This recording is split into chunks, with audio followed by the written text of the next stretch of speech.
नमस्कार, दैनिक नवज्योति की digital addition में आपका स्वागत है। आप देख रहे हैं दैनिक नवज्योति न्यूज नेटवर्क। आज जैसे ही यह खबर आई कि सुशांत सिंह राजपूत ने आत्महत्या कर ली है, जोधपुर भी सदमे में आ गया। लोगों में चर्चा शुरू हो गई और सवाल यह खड़ा हुआ कि आखिर वो क्यों कर आत्महत्या कर लेगा। सुशांत सिंह बड़े कलाकार थे, उन्होंने कई फिल्मों में काम किया, जिसमें धोनी की जीवनी पर बनी फिल्म खूब चर्चा में भी रही। आज सुशांत सिंह राजपूत के सुसाइड की न्यूज़ सुन के बहुत ही ज़्यादा दुख हुआ। वो एक बहुत अच्छे एक्टर थे, उनकी फिल्मों की हम हमेशा बहुत बड़े फ़ैन रहे हैं। रिसेंटली बॉलीवुड में उन्होंने प्रोग्रेस की ही था, उसके बाद में भी एक मूवी आई थी उनकी MS धोनी, उससे लोग बहुत सारे प्रभावित हुए। हमारी बॉलीवुड इंडस्ट्री के एक बहुत ही अच्छे स्टार, बहुत ही अच्छे एक्टर अब नहीं रहे, सुशांत सिंह राजपूत। और बहुत ही दुख हुआ, सभी को बहुत दुख हुआ और मुझे भी बहुत दुख हुआ। पर उससे ज़्यादा दुख इस बात का है कि वो अपनी लाइफ में आते चैलेंजेस से लड़ ही नहीं। I'm extremely devastated and deeply shocked with the heart-shattering news of Sushant Singh Rajput. Life एक मिली है तो उसमें कुछ करके दिखाओ, और उन्होंने ही सुसाइड कर लिया। ये सुनकर बड़ी हैरानी हुई कि ऐसा क्यों, उन्होंने ऐसा क्यों किया।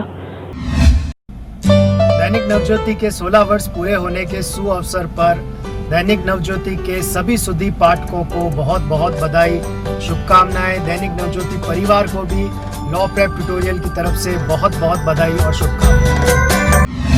बालोतरा के नाकोड़ा स्पा सेंटर में मसाज के लिए दिल्ली से पहुंची युवती कोरोना पॉजिटिव पाई गई। मुंबई से लौटी है यह युवती के संपर्क में आए लोगों की हिस्ट्री खंगालने में जुटी है पुलिस व चिकित्सा टीम। नाकोड़ा रोड पर संचालित हो रहा है यह स्पा सेंटर पर अतिरिक्त पुलिस अधीक्षक नरपत सिंह के नेतृत्व में कार्यवाही की गई। स्पा सेंटर पर लगे बैनर को पुलिस ने फाड़ दिए, क्यों यह अधिकारी बता नहीं सके।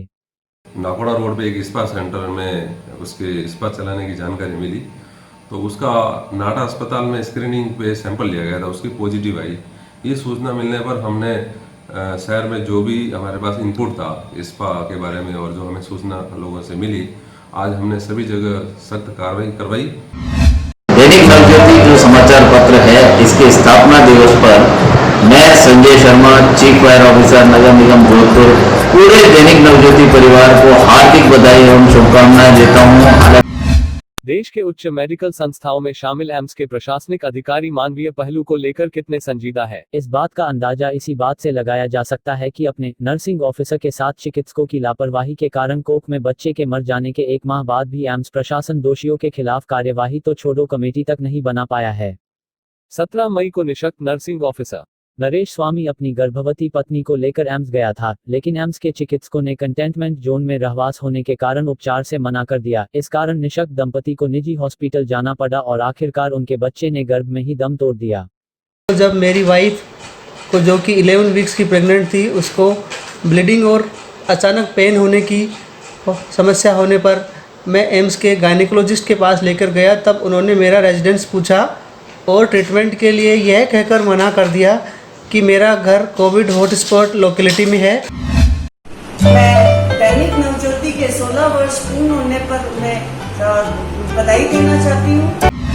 कहने को भले ही जोधपुर के होटल खुल गए हैं, लेकिन अभी यहाँ ग्राहकी नहीं के बराबर है। फोटो को बराबर सैनिटाइज किया जा रहा है, स्टाफ भी तैनात है, लेकिन ग्राहक नहीं है। यह किसान भोजनालय है, जहाँ कभी पांव रखने की भी जगह नहीं मिलती थी, वह आज फिलहाल खाली है। अभी यहाँ गिने चुने ग्राहक ही पहुँच रहे हैं। ग्राहक आ रहे हैं, नए स्टाफ की कोई व्यवस्था के लिए कुछ है, जैसे ग्राहक आए तो स्टाफ लगाए। तो खोलते हैं, डेली सैनिटाइजर हो रहा है 2 से 3 बार। ग्राहक पहले की अपेक्षा है ही नहीं है, मतलब ना मात्रा में। मानव सेवा एवं मूक पशुओं की सेवा में जुटी संस्था जीरावला मित्र मंडल द्वारा संचालित रोटी बैंक के तत्वावधान में रविवार को पाली के राणा प्रताप चौक स्थित अहिंसा भवन में रोटी बैंक भवन का शिलान्यास तथा स्वचालित रोटी मशीन का उद्घाटन राष्ट्रीय संत कमल मुनि, कमलेश घनश्याम मुनि, हठयोगी धैर्य मुनि, कौशल मुनि, अरिहंत मुनि व प्रशांत मुनि के सानिध्य में आयोजित हुआ। एम्स के डॉक्टर प्रमोद शर्मा ने बताया कि जब तक कोरोना की वैक्सीन नहीं बन जाती, तब तक हमें कुछ नियमों का पालन कर संक्रमण से बचना है। डॉक्टर शर्मा ने बताया कि जरूरी हो तभी घर से बाहर निकले और बाहर निकलने पर मास्क लगाए और सोशल डिस्टेंसिंग की पालना करें। ये कोरोना जैसी बीमारी जो है, इसका खात्मा तुरंत नहीं होने वाला जब तक के लिए इसकी कोई वैक्सीन या दवा नहीं तैयार हो जाती। इसलिए हमें कोरोना के साथ रहना सीख लेना चाहिए, लेकिन कुछ एहतियात बरतने से हम इस बीमारी से बचे रह सकते हैं। लेकिन जब भी बाहर जाएं, मास्क ज़रूर लगाएं और सोशल डिस्टेंसिंग का पालन अवश्य करें। जोधपुर में धूमधाम से मनाया गया विश्व रक्तदान दिवस। इस अवसर पर मथुरादास माथुर अस्पताल स्थित ब्लड बैंक द्वारा जागरूकता रैली निकाली गई, जिसे डॉक्टर यूडी शर्मा व डॉक्टर एम.के. आसेरी ने हरी झंडी दिखाकर रवाना किया।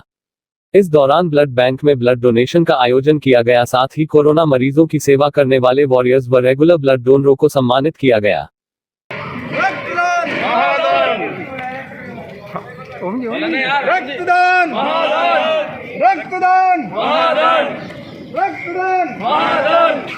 रक्तदान। भीनियासर ग्राम पंचायत के सोनाराम पुत्र पुखराम सांसी आज बेबस, लाचार और मजबूर हैं। डिस्कॉम में कार्य करते हुए कट की चपेट में आने से घायल सोनाराम सांसी पिछले 6 माह से जिंदगी व मौत की जंग लड़ रहा है। पैसों के अभाव में इलाज भी बंद हो गया। इलाज के लिए सामाजिक संस्था व सरकार से गुहार लगा रहे हैं, लेकिन सुनने वाला कोई नहीं। कहने में सोनाराम सांसी के जीवन में साल 2020 मनहूस बनकर आया, जिसके बाद वह आज तक उठकर बैठ नहीं पाया। जिस घर में भविष्य के ताने बाने बुने जा रहे थे, वहां आज बेबसी के चलते आंसुओं का दरिया बहता है। सब कुछ ठीक हो जाने की केवल उम्मीद ही बची है। कोरोना से बचाव को लेकर आज त्रिपोलिया और मोती चौक में सभी दुकानों को सैनिटाइज किया गया। नवज्योति ने यहां के अध्यक्ष दीपक सोनी से बात की। और मोती चौक में पूरे क्षेत्र में हर दुकान के आगे सैनिटाइज का कार्य किया गया है, जिसमें हमारे साथ सभी व्यापारी सम्मिलित हैं। जोधपुर के चौपासनी हाउसिंग बोर्ड थाना क्षेत्र स्थित डीपीएस चौराहे पर रविवार सुबह एक हादसा देखने को मिला, जहां एक खाली टैंकर और बाइक सवार युवक की सांगरिया बाईपास रोड पर भिड़ंत हो गई। टक्कर इतनी तेज थी कि बुलेट गाड़ी पर सवार युवक की मौके पर ही मौत हो गई। हादसे की सूचना पर आसपास के लोगों ने युवक को निजी वाहन में अस्पताल पहुंचाया। हादसे में खाली टैंकर भी पलट गया। सूचना पर चौपासनी हाउसिंग बोर्ड थाना पुलिस मौके पर पहुंची और इस पूरे मामले की जाँच शुरू की। बताया जा रहा है कि टैंकर की स्पीड काफी तेज थी और बाइक सवार द्वारा ओवरटेक करते समय यह हादसा हुआ। मारवाड़ का पत्थर का फूल कहे जाने वाले बरकतुल्ला खां स्टेडियम में कोरोना वायरस के कारण सारी खेल गतिविधियां काफी समय से बंद पड़ी थी। मई जून में स्कूलों में अवकाश के कारण यहां हमेशा भारी भीड़ रहा करती थी, लेकिन अभी सारे खेल मैदानों में कोरोना का खौफ साफ देखा जा सकता है। अनलॉक में सरकारी गाइडलाइन के तहत खिलाड़ियों के लिए खेल गतिविधियों एवं अभ्यास के लिए खोल दिया गया है। स्टेडियम में विभिन्न खेल के मैदान तो तैयार हो गए हैं, पर खिलाड़ियों ने अभी तक मैदान की ओर रुख नहीं किया है, जिसके कारण विभिन्न खेल मैदान वीरान पड़े नजर आ रहे हैं। समर कैंप्स होते हैं तो हमारे सारे ग्राउंड्स बहुत फुल होते हैं, हमारे पाँव रखने की जगह नहीं होती है, इतने प्लेयर्स होते हैं। मगर आज ही हालत है कि पूरे सूने पड़े हमारे ग्राउंड, सब जगह सुनसान है। मगर बहुत जल्दी हम आशा करते हैं कि बहुत सारे प्लेयर्स आ जाएं और वैसे ही पहले जैसी रौनक आ जाए। कोरोना को देखते हुए टाइमिंग फिक्स किया, हमारे आदेश प्रशासन ने आदेश दिया है कि ये लिस्ट भी है हमारे पास कि आप बंदों का नाम चेक करके अंदर एंटर कीजिए। ये थे आज के मुख्य समाचार। अब नवज्योति डिजिटल एडिशन देखिए हर रोज शाम 4 बजे और रात 8 बजे। विस्तार से जानने के लिए पढ़ते रहिए दैनिक नवज्योति। दैनिक नवज्योति के YouTube चैनल को सब्सक्राइब करें और बेल आइकन को दबाएं।